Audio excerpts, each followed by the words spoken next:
Hi, everybody. So good to see all of you. Thank you so much for being here.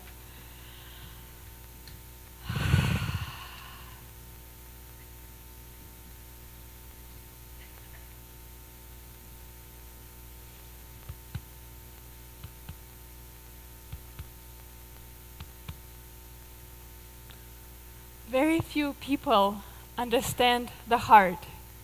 The heart is a masterpiece of creation.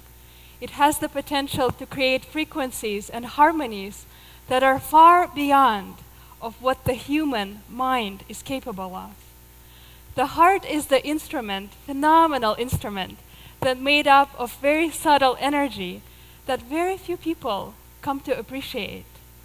The heart generates the largest electromagnetic field in the human body, and when measured by electrocardiogram, it is actually 60 times greater than the activity created by the brain. Although most human beings, the heart in them works unattended. Even though its behavior governs the course of our lives, it is not understood. The heart is so powerful, this energy, that it attracts our deepest desires to itself.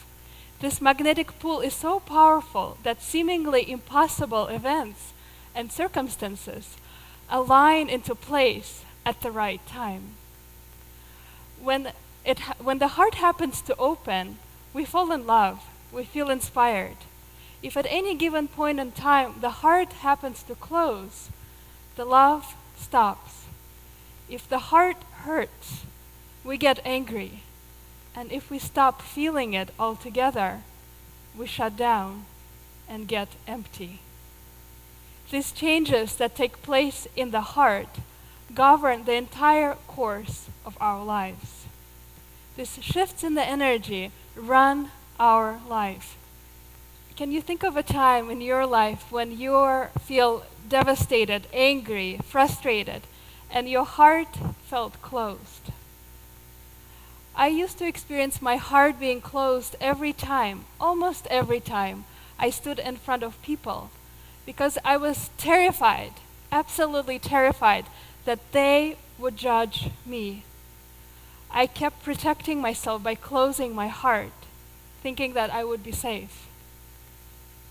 In fact, when I was taking a speech class right down the road at IUPUI about 18 years ago, I thought I was gonna die. I literally thought I was gonna go unconscious because I was that scared of them judging me. My brother-in-law, David, he's somewhere here, I believe, saved me from flunking this class because he came up with a brilliant idea about a soup that I love to make from Russia out of beets, called borscht. He came up with this line: "Borscht, it's a meal." That line saved me from flunking that class, and I passed with a C+. Phew. So how did life redirect me and bring me onto this stage, talking to you about the heart and the signs and synchronicities? The signs and synchronicities are inconceivable to my mind. About 10 years ago, I was on the path pursuing a career in sciences, and I thought I knew what I was doing. It was a PhD in biochemistry. I thought I was in control of my life and knew where I was directing it to go. A successful career developing drugs for diabetes. How did life redirect me into the world of spiritual growth, the heart? And how did I become a yoga teacher and a mentor for spirituality? The answer to this question is the truth of my heart brought me here. I want to tell you a personal story that involves a lot of signs and synchronistic forces. About 10 years ago, well, you might have guessed that I am from Russia based on the Russian beet soup story. Well, maybe my Russian accent gave it away too. Well, I actually grew up in the Soviet Union behind an iron curtain, where the idea of visiting a foreign country was an impossible dream. not to mention the possibility of me one day immigrating and living in this country. After the collapse of the Soviet Union, my parents did everything they could to continue providing for the family because their research was no longer subsidized by the government. And we hosted American students. You can see one of them on the right, Sally.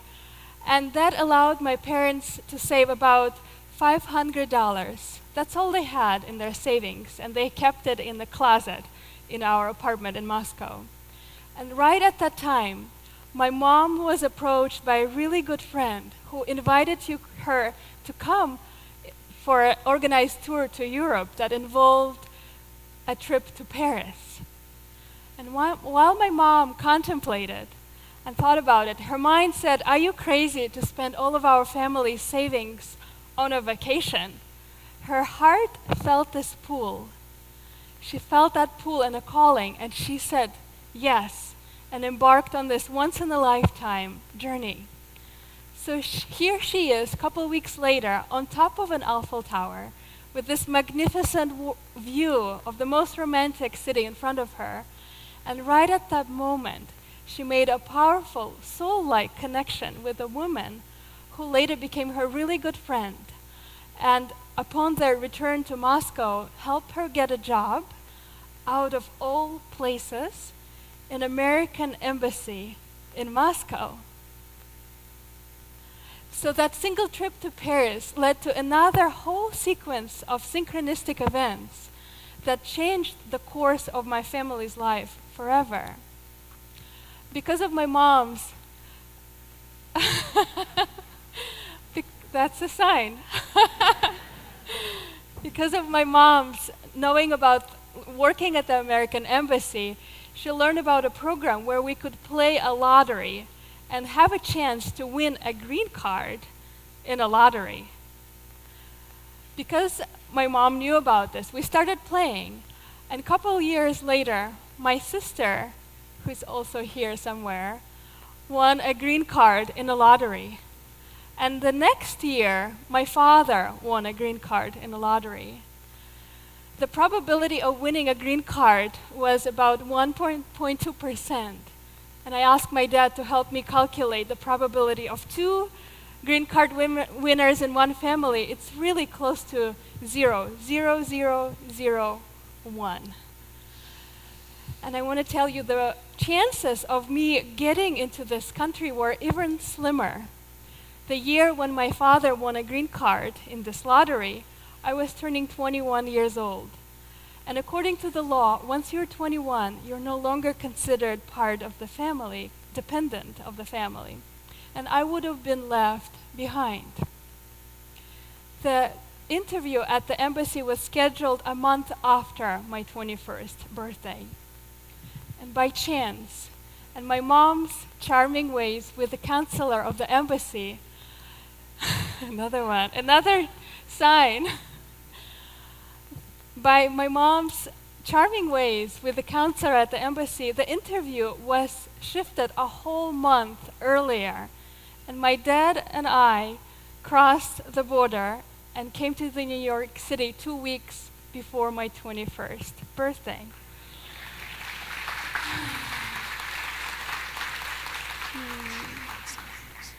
I still feel the chills about how small that window was and how many synchronistic forces were at work to make all of this to be orchestrated that perfectly. Over the last 18 years of living in this country, a lot of internal shifts and transformation took place that was governed by my heart and a lot of synchronistic forces. Like I said, 10 years ago, I was pursuing a science degree. And after completing the bachelor's degree here at IUPUI, thanks to my brother-in-law, David, I was on a path to continue pursuing the career in sciences, following my parents' footsteps. I took a GRE exam and sent the score to 3 universities automatically. And then I forgot where I sent them. About a month later, I received a letter from the biochemistry program in Bloomington saying that they received the score, but no application form. They invited me to come for an open house they offered to waive the fee, application fee, and they even set me up for a hotel stay for the whole weekend while I was visiting college. I remember that feeling that I had while I was visiting, that feeling of a pull, the magnetic pull in my heart, and I said, yes. Over the first 3 years of being part of the biochemistry program in Bloomington, I didn't know the world outside of the lab and my apartment. That path that I crossed over and over, I didn't know anything else existed in Bloomington. And I felt pretty alone, and I felt like that I didn't really belong there. I felt deeply insecure, and that feeling of insecurity was not new to me. Growing up in the Soviet Russia as a Jewish kid, I felt alone and insecure, and that there was something deeply wrong with me all the time. I felt like a stranger in the strange land. And back in the Bloomington times, so one day I'm walking from my apartment to the lab, and I see a marquee sign on the Union building that says, Argentine Tango, free class. And I remember seeing that sign and feeling that pull, energetic pull towards it. And I followed the sign. I walk into the room, and here's a guy who I met right away named Pablo, who started quickly teaching me how to dance tango. And here I am, started to slowly come to life and thaw out. I started feeling alive again. I started feeling. And I felt that inspiration, the love in my heart. And he also later told me that there is a house in Bloomington where we can learn to do yoga. And I said, yes, let's do it. That calling for yoga and dance didn't make any sense for my PhD career. And that year was the year of my qualifying exams. That means that if I didn't pass them, I would have not been able to continue. So that entire year of my qualifying exams, I spent most of my time dancing tango all over the country in Mexico and practicing yoga 5 times a week for 3 hours. Even though it didn't make any sense, I felt so alive that I've never felt before. And I followed this feeling in my heart to continue. I flunked the qualifying exams. And that was it to my PhD and science career. I continued listening, and I had this strong feeling that I wanted to go deeper into the spiritual practice of yoga. And I went to Florida to study with a world-renowned yoga master, and I became a yoga teacher.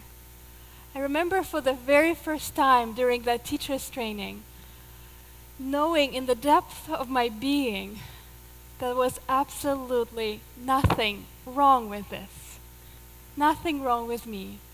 I remember I reconnected back to the depth of my being. I came home to myself. I felt so alive and so deeply at peace that I've never felt before. I knew that all those signs, all those footprints that I followed that got me into that place, I was practicing yoga all along the way. I just didn't know. I was listening to my heart. And I remember at that time when I just knew with the depth of my being that I was the divine child, just like every one of you.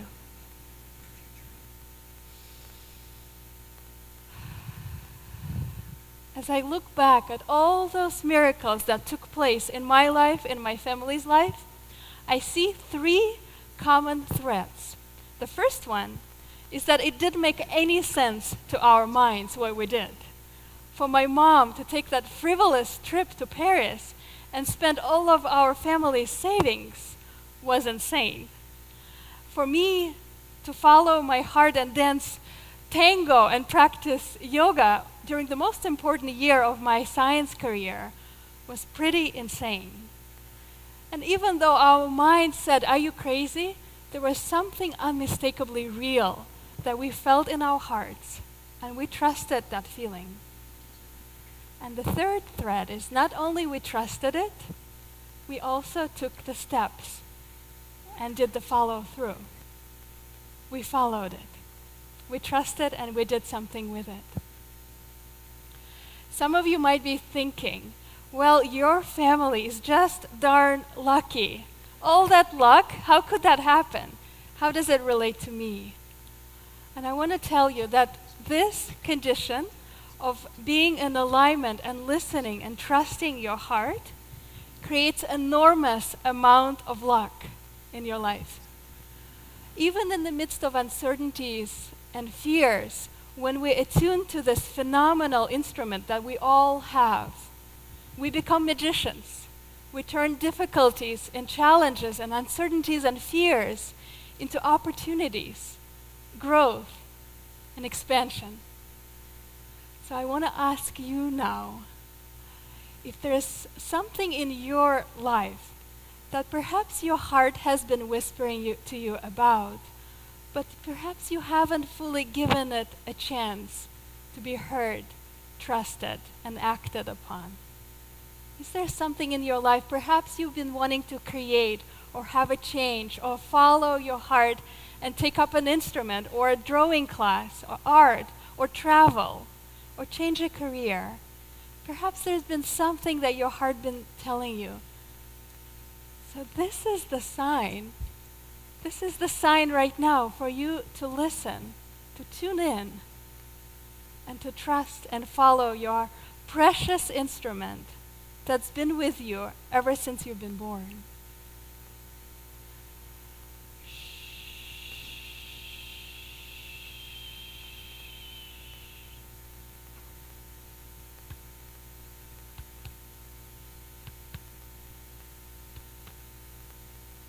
Can you hear it? Thank you so much. Thank you.